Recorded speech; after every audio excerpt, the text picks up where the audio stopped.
You keep telling yourself you'll start when you're ready, when you feel clearer, more confident, more certain.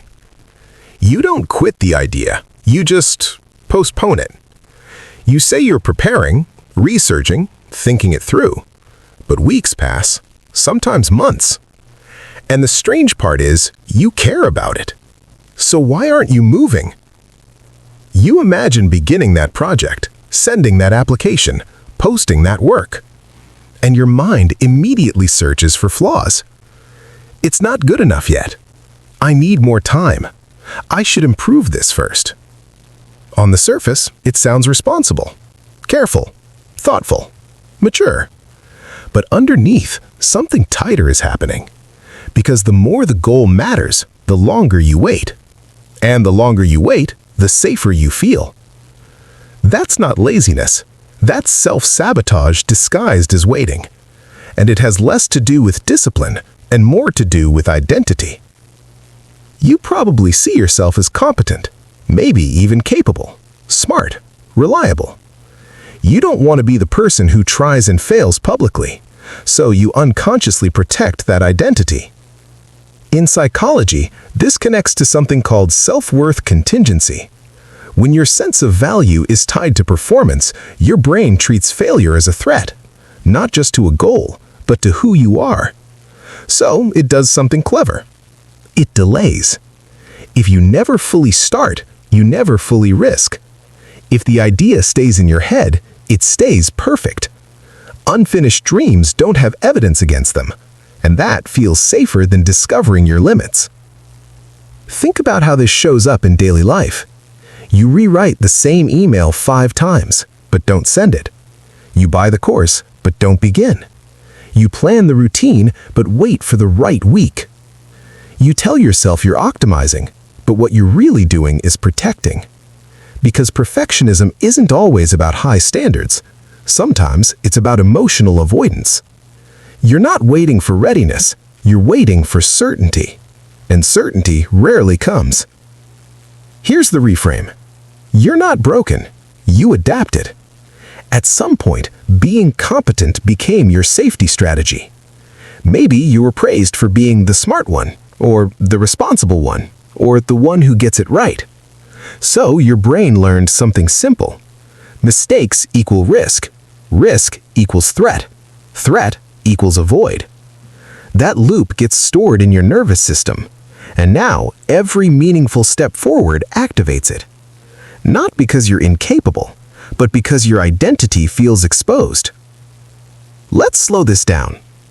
Your brain has 2 relevant systems here. The prefrontal cortex, responsible for planning, reasoning, long-term thinking, and the amygdala, scanning for threat. When you imagine starting something important, your prefrontal cortex sees opportunity, growth, progress, possibility.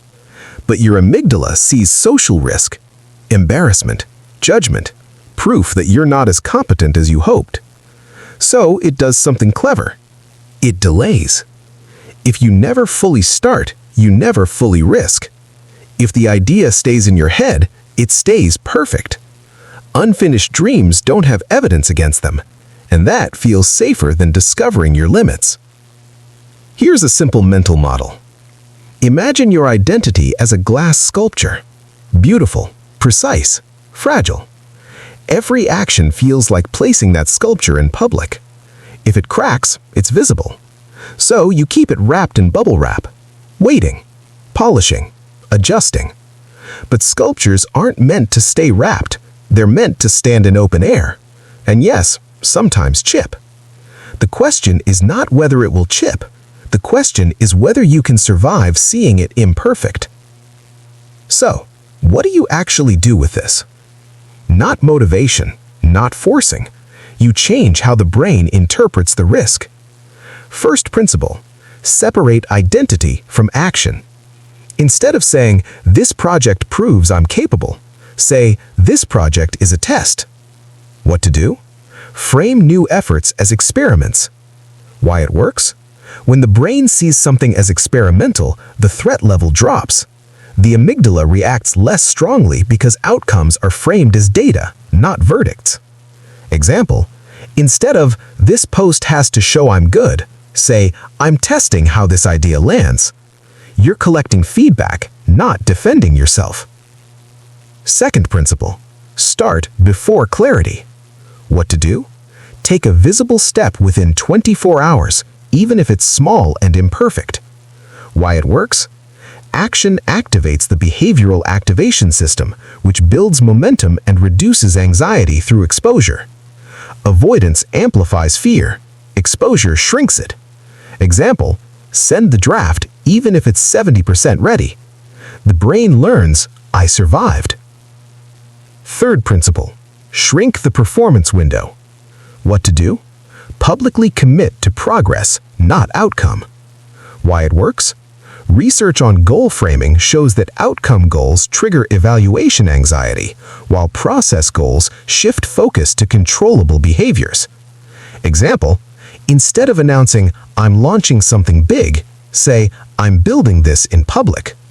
Now the identity isn't successful person, it's learning person. Fourth principle, allow visible imperfection. What to do? Deliberately leave minor flaws untouched. Why it works? This creates micro-exposures to vulnerability. Over time, your nervous system recalibrates what is actually dangerous. Example, post without over-editing. Let the typo stay. Notice that the world doesn't collapse.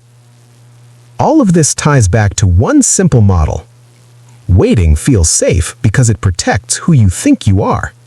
But growth requires becoming someone slightly different. Not worse, just less fragile. Instead of asking, "Am I ready?" ask, "Am I willing to be seen learning?" That question changes everything.